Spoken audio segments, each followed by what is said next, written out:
Marcus Aurelius was born on April 26, AD 121. His real name was M. Annius Verus, and he was sprung of a noble family which claimed descent from Numa, second king of Rome. Thus the most religious of emperors came of the blood of the most pious of early kings. His father Annius Verus had held high office in Rome, and his grandfather of the same name had been thrice consul. Both his parents died young, but Marcus held them in loving remembrance. On his father's death Marcus was adopted by his grandfather, the consular Annius Verus, and there was deep love between these two. On the very first page of his book Marcus gratefully declares how of his grandfather he had learned to be gentle and meek, and to refrain from all anger and passion. The Emperor Hadrian divined the fine character of the lad, whom he used to call not Verus but Vericimus, more truthful than his own name. He advanced Marcus to equestrian rank when 6 years of age, and at the age of 8 made him a member of the ancient Salian priesthood. The boy's aunt, Annia Galeria Faustina, was married to Antoninus Pius, afterwards emperor. Hence it came about that Antoninus, having no son, adopted Marcus, changing his name to that which he is known by, and betrothed him to his daughter Faustina. His education was conducted with all care. The ablest teachers were engaged for him, and he was trained in the strict doctrine of the Stoic philosophy, which was his great delight. He was taught to dress plainly and to live simply, to avoid all softness and luxury. His body was trained to hardihood by wrestling, hunting, and outdoor games, and though his constitution was weak, he showed great personal courage to encounter the fiercest boar. At the same time, he was kept from the extravagancies of his day. The great excitement in Rome was the strife of the factions, as they were called in the circus. The racing drivers used to adopt one of 4 colors, red, blue, white, or green, and their partisans showed an eagerness in supporting them which nothing could surpass. Riot and corruption went in the train of the racing chariots, and from all these things Marcus held severely aloof. In 140 Marcus was raised to the consulship, and in 145 his betrothal was consummated by marriage. 2 years later Faustina brought him a daughter, and soon after the tribunate and other imperial honors were conferred upon him. Antoninus Pius died in 161, and Marcus assumed the imperial state. He at once associated with himself Alcyoneus Commatus, whom Antoninus had adopted as a younger son at the same time with Marcus, giving him the name of Lucius Aurelius Verus. Henceforth the two are colleagues in the empire, the junior being trained as it were to succeed. No sooner was Marcus settled upon the throne than wars broke out on all sides. In the east, Vologeses II of Parthia began a long-meditated revolt by destroying a whole Roman legion and invading Syria, 162. Verus was sent off in hot haste to quell this rising, and he fulfilled his trust by plunging into drunkenness and debauchery, while the war was left to his officers. Soon after Marcus had to face a more serious danger at home, in the coalition of several powerful tribes on the northern frontier.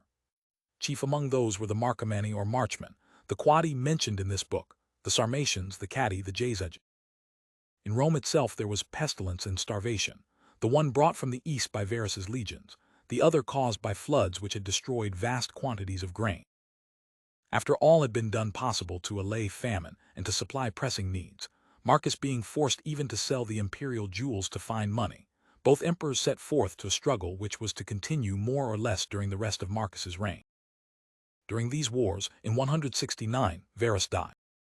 We have no means of following the campaigns in detail, but thus much is certain, that in the end the Romans succeeded in crushing the barbarian tribes and effecting a settlement which made the empire more secure. Marcus was himself commander-in-chief, and victory was due no less to his own ability than to his wisdom in choice of lieutenants, shown conspicuously in the case of Pertinax. There were several important battles fought in these campaigns, and one of them has become celebrated for the legend of the Thundering Legion. In a battle against the Quadi in 174, the day seemed to be going in favor of the foe, when on a sudden arose a great storm of thunder and rain. The lightning struck the barbarians with terror, and they turned to rout. In later days this storm was said to have been sent in answer to the prayers of a legion which contained many Christians, and the name Thundering Legion should be given to it on this account. The title of Thundering Legion is known at an earlier date, so this part of the story at least cannot be true, but the aid of the storm is acknowledged by one of the scenes carved on Antonine's column at Rome, which commemorates these wars. The settlement made after these troubles might have been more satisfactory, but for an unexpected rising in the east. Avidius Cassius, an able captain who had won renown in the Parthian Wars, was at this time chief governor of the eastern provinces. By whatever means induced, he had conceived the project of proclaiming himself emperor as soon as Marcus, who was then in feeble health, should die, and a report having been conveyed to him that Marcus was dead, Cassius did as he had planned. Marcus, on hearing the news, immediately patched up a peace and returned home to meet this new peril. The emperor's great grief was that he must needs engage in the horrors of civil strife. He praised the qualities of Cassius, and expressed a heartfelt wish that Cassius might not be driven to do himself a hurt before he should have the opportunity to grant a free pardon. But before he could come to the east, news had come to Cassius that the emperor still lived. His followers fell away from him, and he was assassinated. Marcus now went to the east, and while there the murderers brought the head of Cassius to him, but the emperor indignantly refused their gift, nor would he admit the men to his presence. On this journey his wife Faustina died. At his return the emperor celebrated a triumph, 176. Immediately afterwards he repaired to Germany and took up once more the burden of war.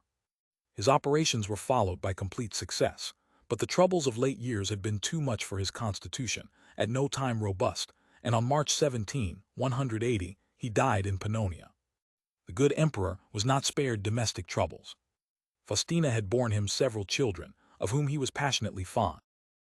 Their innocent faces may still be seen in many a sculpture gallery, recalling with odd effect the dreamy countenance of their father.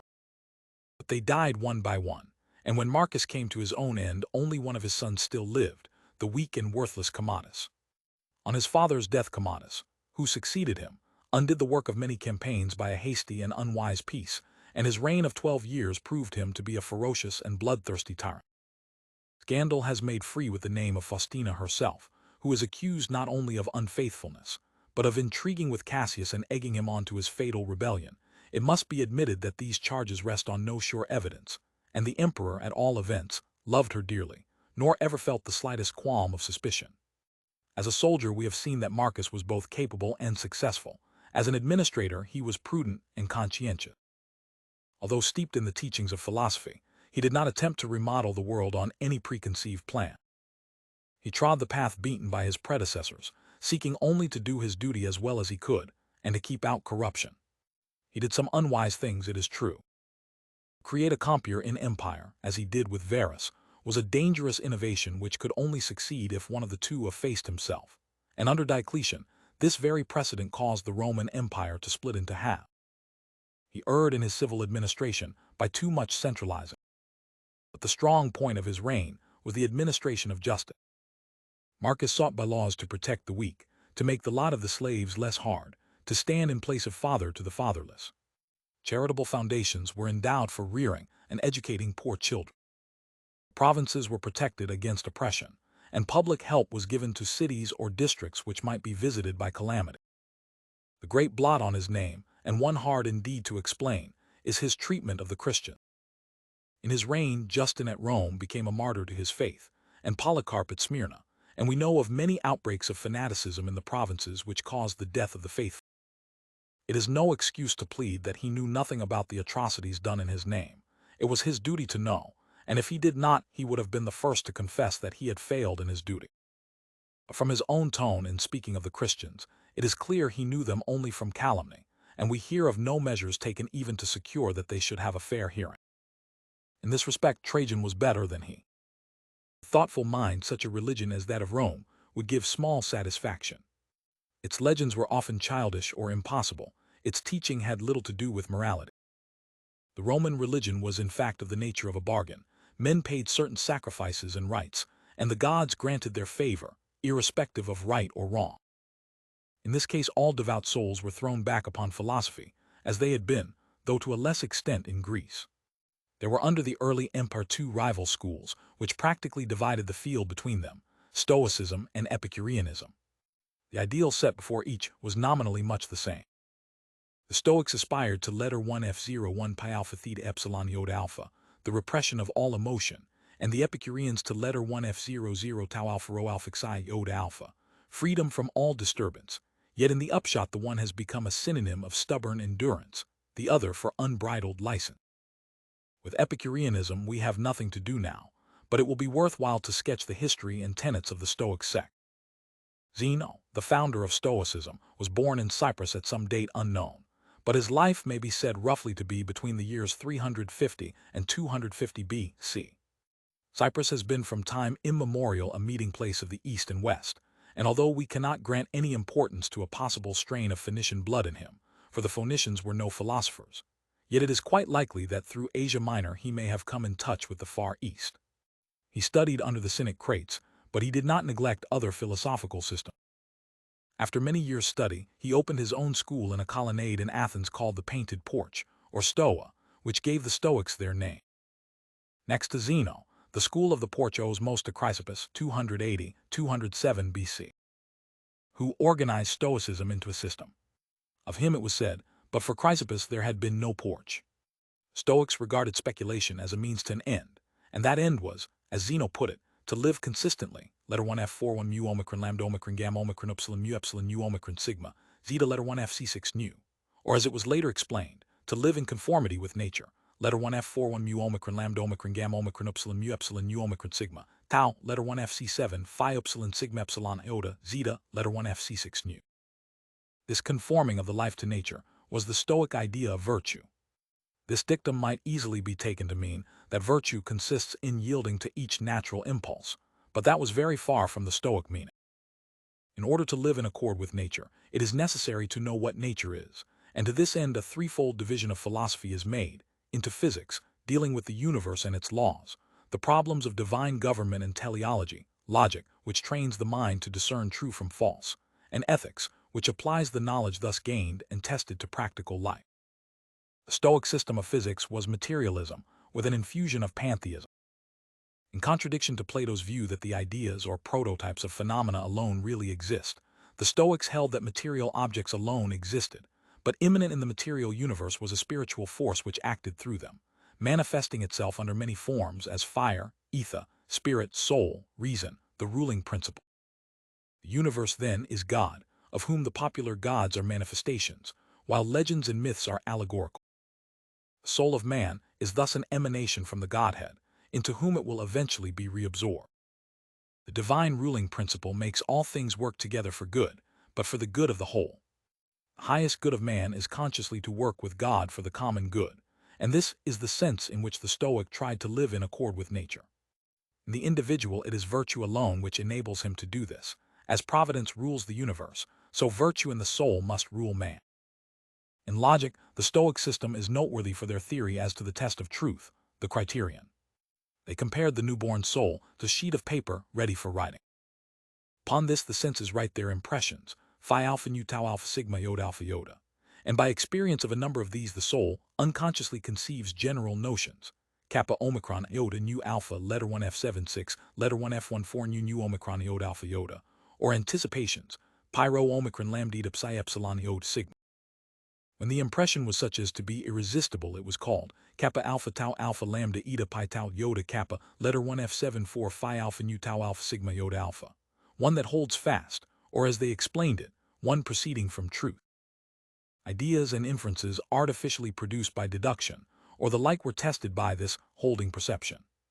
Of the ethical application I have already spoken. The highest good was the virtuous life. Virtue alone is happiness, and vice is unhappiness. Carrying this theory to its extreme, the Stoics said that there could be no gradations between virtue and vice, though of course each has its special manifestation. Moreover, nothing is good but virtue, and nothing but vice is bad. Those outside things which are commonly called good or bad, such as health and sickness, wealth and poverty, pleasure and pain, are to him indifferent, letter 1 F00 delta O, alpha phi omicron rho alpha. All these things are merely the sphere in which virtue may act. The ideal wise man is sufficient unto himself in all things, alpha letter 1 F50, tau alpha rho kappa eta sigma, and knowing these truths, he will be happy even when stretched upon the rack. It is probable that no Stoic claimed for himself that he was this wise man, but that each strove after it as an ideal much as the Christian strives after a likeness to Christ.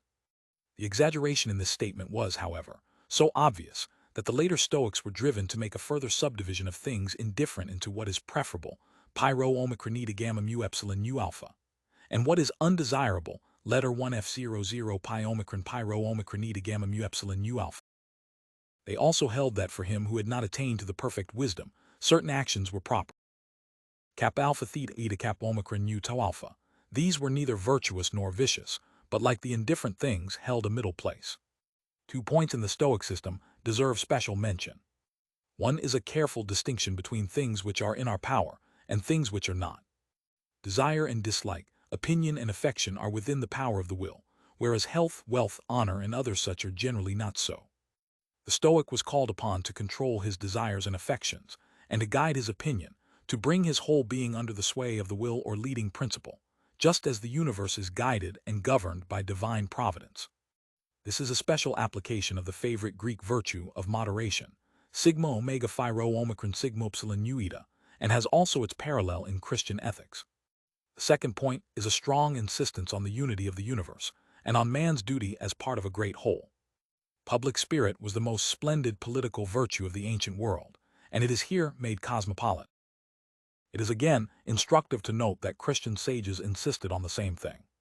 Christians are taught that they are members of a worldwide brotherhood, where is neither Greek nor Hebrew, bond nor free, and that they live their lives as fellow workers with God. Such is the system which underlies the Meditations of Marcus Aurelius. Some knowledge of it is necessary to the right understanding of the book, but for us the chief interest lies elsewhere. We do not come to Marcus Aurelius for a treatise on Stoicism. He is no head of a school to lay down a body of doctrine for students. He does not even contemplate that others should read what he writes. His philosophy is not an eager intellectual inquiry, but more what we should call religious feeling. The uncompromising stiffness of Zeno or Chrysippus is softened and transformed by passing through a nature reverent and tolerant, gentle and free from guile. The grim resignation which made life possible to the Stoic sage becomes in him almost a mood of aspiration. His book records the innermost thoughts of his heart, set down to ease it, with such moral maxims and reflections as may help him to bear the burden of duty and the countless annoyances of a busy life. It is instructive to compare the Meditations with another famous book, The Imitation of Christ. There is the same ideal of self-control in both. It should be a man's task, says the Imitation, to overcome himself and every day to be stronger than himself. In withstanding of the passions standeth very peace of heart. Let us set the axe to the root, that we being purged of our passions may have a peaceable mind. To this end there must be continual self-examination. If thou may not continually gather thyself together, namely sometimes do it, at least once a day, the morning or the evening. In the morning purpose, in the evening discuss the manner, what thou hast been this day, in word, work, and thought. But while the Roman's temper is a modest self-reliance, the Christian aims at a more passive mood, humbleness and meekness, and reliance on the presence and personal friendship of God. The Roman scrutinizes his faults with severity, but without the self-contempt which makes the Christian vile in his own sight. The Christian, like the Roman, bids study to withdraw than heart from the love of things visible, but it is not the busy life of duty he has in mind so much as the contempt of all worldly things, and the cutting away of all lower delectation. Both rate men's praise or blame at their real worthlessness. Let not thy peace, says the Christian, be in the mouths of men. But it is to God's censure the Christian appeals, the Roman to his own soul. The petty annoyances of injustice or unkindness are looked on by each with the same magnanimity. Why doth a little thing said or done against thee make thee sorry? It is no new thing, it is not the first, nor shall it be the last if thou live long. At best suffer patiently, if thou canst not suffer joyously. The Christian should sorrow more for other men's malice than for our own wrongs, but the Roman is inclined to wash his hands of the offender. Study to be patient in suffering and bearing other men's defaults and all manner infirmities, says the Christian, but the Roman would never have thought to add, if all men were perfect, what had we then to suffer of other men for God? The virtue of suffering in itself is an idea which does not meet us in the Meditation. Both alike realize that man is one of a great community. No man is sufficient to himself, says the Christian. We must bear together, help together, comfort together. But while he sees a chief importance in zeal, in exalted emotion that is, and avoidance of lukewarmness, the Roman thought mainly of the duty to be done as well as might be, and less of the feeling which should go with the doing of it. The saint as to the emperor, the world is a poor thing at best. Verily it is a misery to live upon the earth, says the Christian. Few and evil are the days of man's life, which passeth away suddenly as a shadow. But there is one great difference between the two books we are considering. The imitation is addressed to others, the meditations by the writer to himself. We learn nothing from the imitation of the author's own life, except in so far as he may be assumed to have practiced his own preachings. The meditations reflect mood by mood the mind of him who wrote. In their intimacy and frankness lies their great charm. These notes are not sermons, they are not even confession. There is always an air of self-consciousness in confessions. In such revelations, there is always a danger of unctuousness or of vulgarity for the best of men. St. Augustine is not always clear of offense, and John Bunyan himself exaggerates venial peccadillos into heinous sin. But Marcus Aurelius is neither vulgar nor unctuous. He extenuates nothing, but nothing sets down in malice. He never poses before an audience. He may not be profound, he is always sincere. And it is a lofty and serene soul which is here disclosed before us. Vulgar vices seem to have no temptation for him. This is not one tied and bound with chains which he strives to break. Faults he detects in himself are often such as most men would have no eyes to see. To serve the divine spirit which is implanted within him, a man must keep himself pure from all violent passion and evil affection, from all rashness and vanity, and from all manner of discontent, either in regard of the gods or men, or, as he says elsewhere, unspotted by pleasure, undaunted by pain. Unwavering courtesy and consideration are his aim. Whatsoever any man either doth or saith, thou must be good. Doth any man offend? It is against himself that he doth offend. Why should it trouble thee? The offender needs pity, not wrath. Those who must needs be corrected should be treated with tact and gentleness, and one must be always ready to learn better. The best kind of revenge is not to become like unto them. There are so many hints of offense forgiven that we may believe the notes followed sharp on the facts. Perhaps he has fallen short of his aim, and thus seeks to call his principles to mind, and to strengthen himself for the future. That these sayings are not mere talk is plain from the story of Avidius Cassius, who would have usurped his imperial throne. Thus the emperor faithfully carries out his own principle, that evil must be overcome with good. For each fault in others, nature says he has given us a counteracting virtue. As, for example, against the unthankful, it hath given goodness and meekness as an antidote. One so gentle towards a foe was sure to be a good friend, and indeed his pages are full of generous gratitude to those who had served him. In his first book, he sets down to account all the debts due to his kinsfolk and teacher. To his grandfather, he owed his own gentle spirit, to his father shamefastness and courage. He learned of his mother to be religious and bountiful and single-minded. Rusticus did not work in vain, if he showed his pupil that his life needed amending. Apollonius taught him simplicity, reasonableness, gratitude, a love of true liberty. So the list runs on. Everyone he had dealings with seems to have given him something good, a sure proof of the goodness of his nature, which thought no evil. If his was that honest and true heart which is the Christian ideal, this is the more wonderful in that he lacked the faith which makes Christians strong. He could say, it is true, either there is a God, and then all is well, or if all things go by chance and fortune, yet mayest thou use thine own providence in those things that concern thee properly, and then art thou well. Or again, we must needs grant that there is a nature that doth govern the universe. But his own part in the scheme of things is so small, that he does not hope for any personal happiness beyond what a serene soul may win in this mortal life. O my soul, the time I trust will be, when thou shalt be good, simple, more open and visible than that body by which it is enclosed. But this is said of the calm contentment with human lot which he hopes to attain, not of a time when the trammels of the body shall be cast off. For the rest, the world and its fame and wealth, all is vanity. The gods may perhaps have a particular care for him, but their especial care is for the universe at large. Thus much should suffice. His gods are better than the Stoic gods, who sit aloof from all human things, untroubled and uncaring, but his personal hope is hardly stronger. On this point he says little, though there are many allusions to death as the natural end.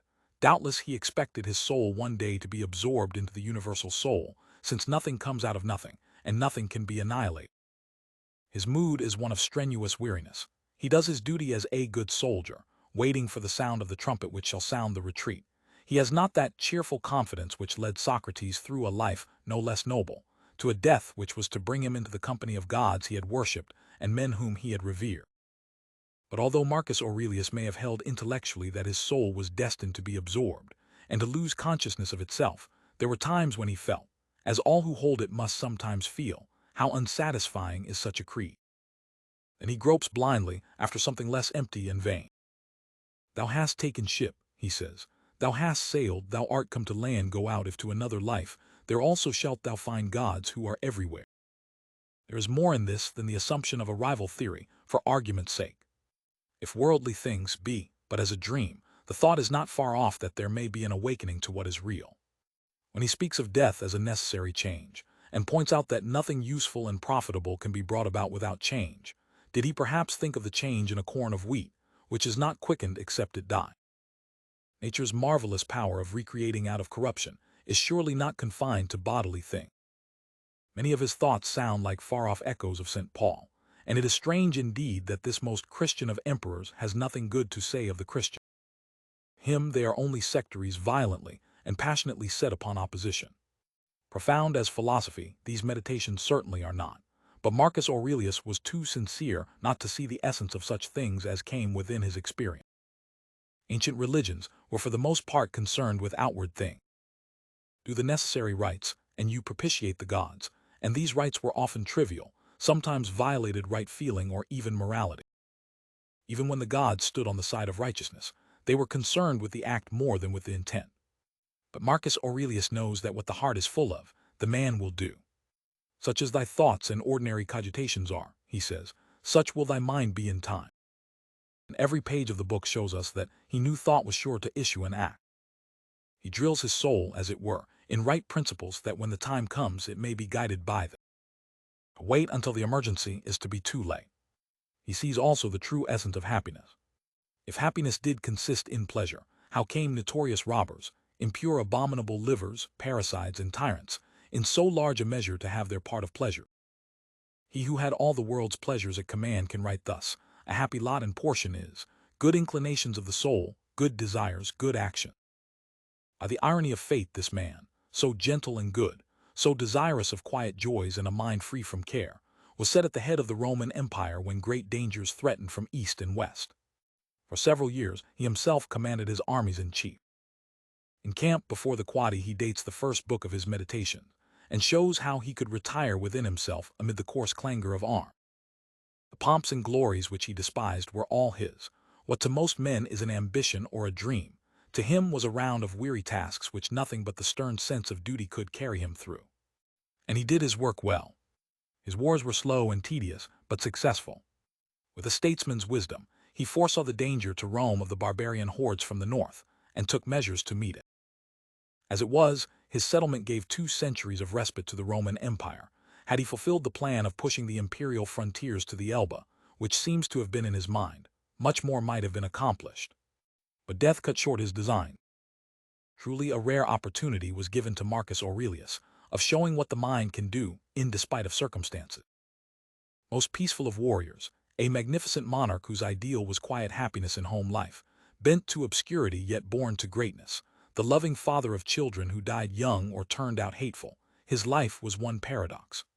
That nothing might lack, it was in camp before the face of the enemy that he passed away and went to his own place.